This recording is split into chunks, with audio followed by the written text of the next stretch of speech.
प्रिय विद्यार्थियों, आज हम बीए फर्स्ट सेमेस्टर विषय शिक्षा शास्त्र के पेपर शिक्षा के समाजशास्त्रीय आधार पेपर कोड EDU 101 के थर्ड यूनिट के 3.3 सब यूनिट का अध्ययन करेंगे। आज का हमारा टॉपिक है सामाजिक परिवर्तन की प्रक्रिया के रूप में शिक्षा। कहने का तात्पर्य यह है कि हम आज सामाजिक परिवर्तन और शिक्षा के ऊपर चर्चा करेंगे। तो सबसे पहले हमें ये जानना बहुत ज़रूरी है कि सामाजिक परिवर्तन का अर्थ क्या है। प्रत्येक समाज की अपनी एक संरचना होती है, अपने व्यवहार प्रतिमान होते हैं और सामाजिक कार्यों को संपादित करने की विधियां होती हैं। और इस संरचना, व्यवहार प्रतिमानों तथा कार्य विधियों में सदैव परिवर्तन होता रहता है। यह बात दूसरी है कि कुछ समाजों में यह परिवर्तन मंद गति से होता है, कुछ में सामान्य गति से और कुछ में तीव्र गति से। इस प्रक्रिया को समाजशास्त्रीय भाषा में सामाजिक परिवर्तन कहते हैं। तो देखें, आइए कुछ परिभाषाएं हम आपको बताते हैं जिससे आपको स्पष्ट होगा कि जो समाजशास्त्री थे उन्होंने किस तरीके से सामाजिक परिवर्तन को उनका जो है वर्णन किया। गिलिन ने लिखा है, सामाजिक परिवर्तन को हम जीवन की स्वीकृत विधियों में होने वाले परिवर्तन के रूप में परिभाषित कर सकते हैं। उसके अलावा हमारे अगले समाजशास्त्री हैं जिन्होंने ये बताया, जेनसन महोदय ने लिखा है, सामाजिक परिवर्तन को व्यक्तियों की क्रियाओं और विचारों में होने वाले परिवर्तनों के रूप में परिभाषित किया जा सकता है। और मैकाइवर एवं पेज ने इसकी परिभाषा देते हुए कहा है कि समाजशास्त्री के रूप में हमारा प्रत्यक्ष संबंध केवल सामाजिक संबंधों से होता है। इस दृष्टि से हम केवल सामाजिक संबंधों में होने वाले परिवर्तन को ही सामाजिक परिवर्तन मानेंगे। इन्होंने ऐसा कहा। तो परंतु सामाजिक संबंधों को देखा तो सामाजिक व्यवहार के रूप में ही जाता है। तो हमारी दृष्टि से सामाजिक परिवर्तन को निम्नलिखित रूप में परिभाषित करना चाहिए। सामाजिक परिवर्तन का अगर हम दो लाइनों में अर्थ कहें, सामाजिक परिवर्तन का अर्थ है किसी समाज की अपनी संरचना, उसके अपने व्यवहार प्रतिमान और उसकी अपनी कार्य विधियों में परिवर्तन। तो आपने देखा कि ये सामाजिक परिवर्तन का एक सामान्य अर्थ था। अब हम सामाजिक परिवर्तन को थोड़ा सा और जानने का प्रयास करते हैं। आइए अब हम देखते हैं कि सामाजिक परिवर्तन को कौन कौन से जो कारक हैं वो प्रभावित करते हैं जिनकी वजह से सामाजिक परिवर्तन होते हैं। तो अगर हम उन कारकों की चर्चा करें तो आप देखिए कि सामाजिक परिवर्तन जो है वो समाज में ये प्रक्रिया सदैव चलती रहती है। किसी समाज में इसकी गति तेज होती है, किसी में मंद होती है, लेकिन ये होती ज़रूर है। और इसको बहुत से कारक प्रभावित भी करते हैं। प्रभावित का सेंस है कि उनकी वजह से सामाजिक परिवर्तन होते हैं। तो आप कह सकते हैं कि इनमें इनका रोल काफ़ी है। तो हम एक पॉइंट वाइज उन घटकों का वर्णन करना चाहेंगे। पहला पॉइंट है भौगोलिक स्थिति। प्रत्येक समाज की अपनी एक भौगोलिक सीमा होती है। इसमें स्थान विशेष की भूमि, जंगल, वायु, जलवायु, जल के स्रोत, खनिज पदार्थ आदि आते हैं। ये देखा गया है कि समाज की भौगोलिक स्थिति में परिवर्तन होने पर उसके सामाजिक संबंधों में भी परिवर्तन होता है। उदाहरण के लिए यदि किसी स्थान पर बाढ़ या तूफान या भारी क्षति हो जाती है इससे, तो वहाँ के लोग अपने आपसी भेदभावों को बुलाकर एक दूसरे के सहयोग से उस मुसीबत का सामना करने लगते हैं। तो आपने देखा कि भौगोलिक स्थिति भी सामाजिक परिवर्तन को कितना प्रभावित करती है। दूसरा पॉइंट है जैविकीय विशेषताएं। इसके अंतर्गत मनुष्य की प्रजाति, नस्ल, जनसंख्या, लिंग भेद आदि तत्व आते हैं। भिन्न भिन्न प्रजातियों और नस्लों के लोगों की शारीरिक रचना भिन्न भिन्न होती है, जिसके कारण इन लोगों के व्यवहारों में भिन्नता होती है। अब जब एक प्रजाति एवं नस्ल के लोग दूसरी प्रजाति नस्ल के लोगों से मिलते हैं तो उनके सामाजिक संबंधों में अंतर आता है। और इस प्रकार यदि किसी समाज की जनसंख्या तेजी से बढ़ती है तो उसमें भौतिक विकास तेजी से होता है और लोगों में द्वेष, ईर्ष्या की भावना भी बढ़ती है। इसके विपरीत जब किसी समाज की जनसंख्या किसी कारण एकदम कम होती है तो वे लोग एक दूसरे के निकट आते हैं और उनमें प्रेम सहयोग की भावना बढ़ती है। लिंग भेद भी सामाजिक परिवर्तन का मुख्य कारक होता है। यदि किसी समाज में पुरुषों की संख्या या महिलाओं की संख्या घट बढ़ जाती है तो वहाँ के संबंधों में अंतर आ जाता है। तो इस तरीके से जैविक विशेषताएं भी आपके सामाजिक परिवर्तन को प्रभावित करती हैं। थर्ड है इसका घटक सांस्कृतिक विशेषताएं। समाजशास्त्रियों के अनुसार संस्कृति में मनुष्य द्वारा जो कुछ भी अच्छा निर्मित है, चाहे वह विचार हो या वस्तु है, सब कुछ आता है। परंतु हमारी दृष्टि से किसी समाज की संस्कृति से तात्पर्य उसके रहन सहन, खान पान की विधियाँ, कला कौशल, संगीत, नृत्य, भाषा, साहित्य, धर्म, दर्शन, आदर्श, विश्वास और मूल्य है, जिसमें उसकी आस्था होती है और जो उसकी अपनी पहचान होते हैं। हम जानते हैं कि किसी समाज की संस्कृति में आसानी से कोई परिवर्तन नहीं होता, परंतु यदि होता है तो उसके कारण सामाजिक परिवर्तन निश्चित रूप से होते हैं। अब हम अपना जो है फोर्थ पॉइंट पढ़ेंगे, राज और शासन तंत्र। आपने देखा कि राज और शासन तंत्र भी बहुत प्रभावित करता है, सामाजिक परिवर्तन लाता है। कभी हमारा देश छोटे छोटे राज्यों में बटा था और उनमें एक तंत्र शासन प्रणालियाँ थीं।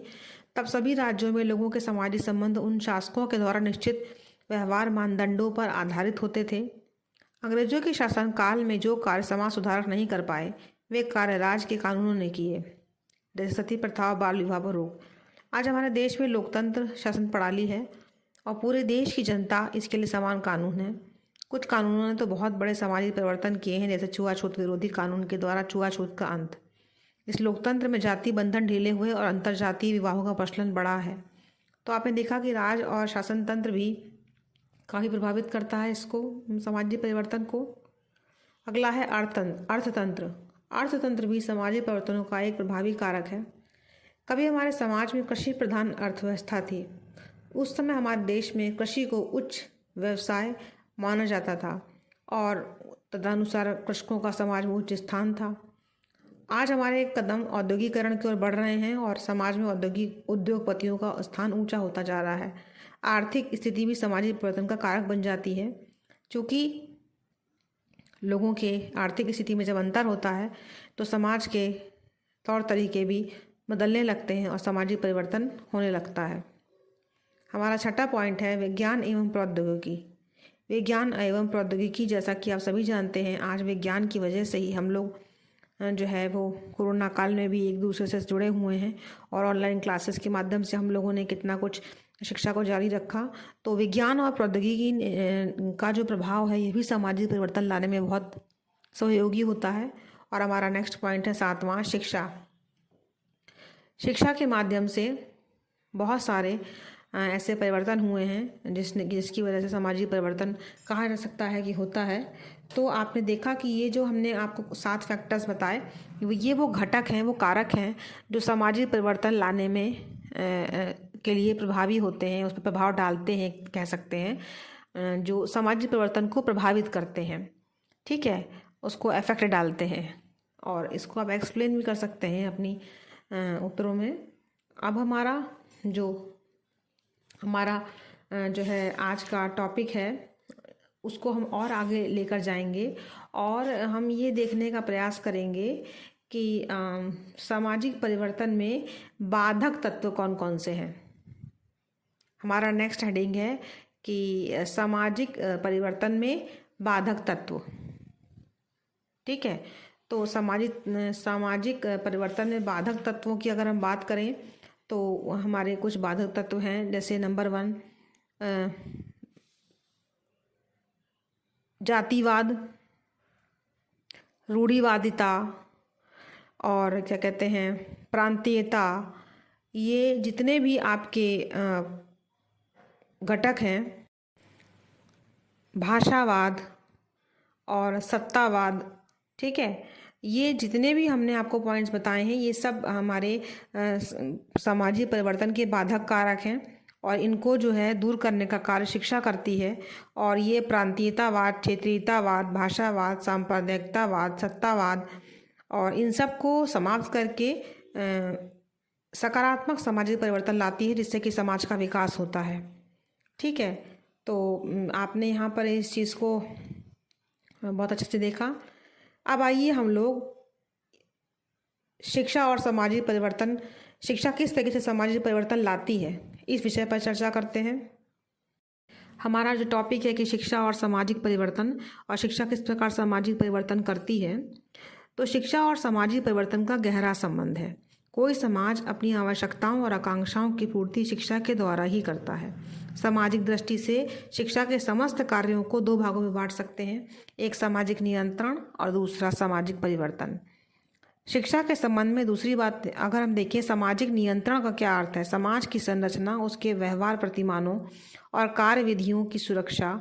और सामाजिक परिवर्तन का अर्थ है समाज की संरचना, उसके व्यवहार प्रतिमानों और कार्य विधियों में परिवर्तन। शिक्षा के संबंध में दूसरी बात यह है कि यह एक गतिशील प्रक्रिया है। यह समाज में होने वाले परिवर्तनों को स्वीकार करते हुए आगे बढ़ती है और बदलते हुए समाज की आवश्यकताओं की पूर्ति में मनुष्य की सहायता करती है। दूसरे शब्दों में इस प्रकार कह सकते हैं कि सामाजिक परिवर्तन शिक्षा के स्वरूप, उसके उद्देश्य और पाठचर्या आदि सभी को बदलते हैं। इस प्रकार शिक्षा सामाजिक परिवर्तन करती है और सामाजिक परिवर्तन शिक्षा को प्रभावित करते हैं और यह चक्र चलता रहता है। तो हम पहले देखेंगे कि शिक्षा सामाजिक परिवर्तन करती है। शिक्षा सामाजिक परिवर्तन का एक शक्तिशाली साधन है। हमने सामाजिक परिवर्तन के जो घटक बताए हैं उन सबके विकास का मूल कारण शिक्षा ही होती है। अगर हम मनुष्य के विकास प्रक्रिया के संबंध में विचार करें तो ये बात बहुत अच्छे से स्पष्ट हो जाती है।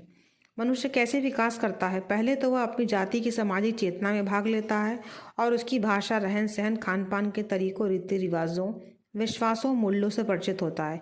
इन सबके ज्ञान के लिए सभी सभ्य समाज औपचारिक शिक्षा की व्यवस्था करते हैं। इस शिक्षा से मनुष्य का मानसिक विकास होता है। वह अपने तथा समाज के और इस पूरे संसार के बारे में सोचता है। समाज में रहकर वह अनेक अनुभूतियाँ करता है, संवेदनशील होता है, तो समाज की आवश्यकताओं और समस्याओं की अनुभूति भी करता है। इन आवश्यकताओं की पूर्ति और समस्याओं के हल के लिए विचार करता है और उनके हल खोजता है। शिक्षा के अभाव में ये सब संभव नहीं है। संसार के इतिहास पर अगर हम देखें तो हमारे देश में प्राचीन काल की शिक्षा धर्म प्रधान थी और उसकी पाठचर्या में धर्म और नैतिकता मुख्य रूप से इनकी शिक्षा पर बहुत अधिक बल दिया जाता था। परिणामतः समाज में धर्म का बोलबाला था और लोगों का भौतिक अर्थात सामाजिक जीवन भी उससे प्रभावित होता था। वर्तमान में शिक्षा ने बहुत सी धार्मिक अंधविश्वासों और असंकीर्णताओं को समाप्त किया है और समाज को एक नया रूप दिया है और सामाजिक परिवर्तन की है, जिससे समाज ने तरक्की की है। अगर देखें तो अब दूसरा पॉइंट ये है इसमें कि सामाजिक परिवर्तन शिक्षा को कैसे प्रभावित करता है। तो ये बिल्कुल सत्य है कि सामाजिक परिवर्तन शिक्षा को प्रभावित करता है। प्रत्येक समाज अपनी शिक्षा का निर्माण स्वयं करता है। उसका स्वरूप जैसा होता है शिक्षा का, वैसा ही समाज हो जाता है और समाज का बहुत अधिक प्रभाव शिक्षा पर भी पड़ता है और समाज के जो परिवर्तन आते हैं वो भी शिक्षा को बहुत अधिक प्रभावित करते हैं।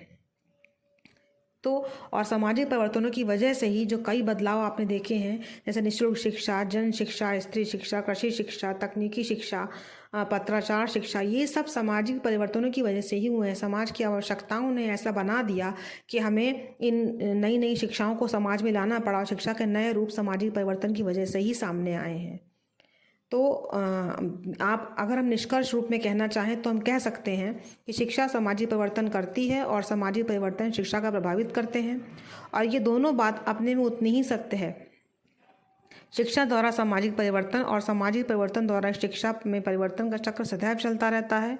जिस समाज में यह चक्र जितना अधिक तीव्र होगा वह समाज उतना ही अधिक प्रगतिशील होगा। सामाजिक परिवर्तन के संदर्भ में शिक्षा का अर्थ विद्यालयी शिक्षा और जन संचार के साधनों, धार्मिक संस्थाओं और संगठनों द्वारा दी जाने वाली शिक्षा से होता है। इनमें से विद्यालयों और जनसंचार के माध्यमों से दी जाने वाली शिक्षा पर आज हमारे राज्य का अधिकार है। अतः सामाजिक परिवर्तन में हम दोनों की भूमिका और भारत के आधुनिकीकरण में इसकी अपेक्षित भूमिका का वर्णन अवश्य समझते हैं। हमें कह सकते हैं कि शिक्षा समाज में सामाजिक परिवर्तन लाती है और शिक्षा समाज की जो बाधक समस्याएं हैं, जैसे कि प्रांतीयता, जातीयता, भाषावाद, इन सबको मिटा करके सामाजिक परिवर्तन को आगे ले जाती है। सामाजिक परिवर्तन सकारात्मक होते हैं और समाज नकारात्मक परिवर्तनों को मिटाकर सकारात्मकता लाती है, समाज में उन्नति लाती है और समाज की संस्कृति का संरक्षण करती है, समाज का विकास करती है और शिक्षा सामाजिक परिवर्तन लाने के लिए प्रयास भी करती है, लोगों के मस्तिष्क की संरचना को बदलती है, लोगों को ये सिखाती है कि सामाजिक परिवर्तन जो सकारात्मक है समाज के और आपके लिए कितने अच्छे और फलदायी होंगे। इस प्रकार हमने देखा कि शिक्षा एक सामाजिक प्रक्रिया के रूप में कार्य करती है और समाज को बदलने में शिक्षा का बहुत अधिक योगदान है। धन्यवाद।